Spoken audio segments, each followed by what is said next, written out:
او بیا د دوی د عذاب سبب وګرځي. د خپل اولاد تربیت پر مور او پلار باندې لازم دی.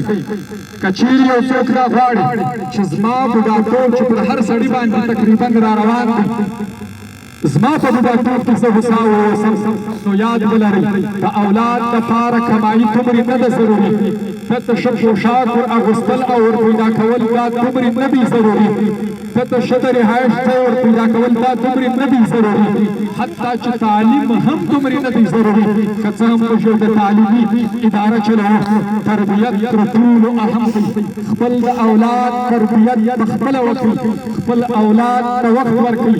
متاسفانه چې موږ ګرده د اولاد جسماني تربیت دپاره شپه او ورځ یوه کړې ده، لیکن د ده ذهني نشونما او د ده ته صحیح نظریه ورکول او د ده تربیت کول، دې طرف ته زموږ په معاشره کې توجه ډېره کمه ده.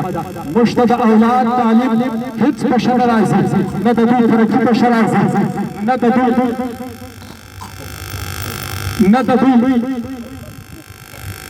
د دوی صحت و موږ ته په ښه راځي، و موږ ته صرف او صرف د دوی تربیت په ښه راځي. د خپل اولاد تربیت ته توجه ورکول دا د مور پلار ذمه داري ده.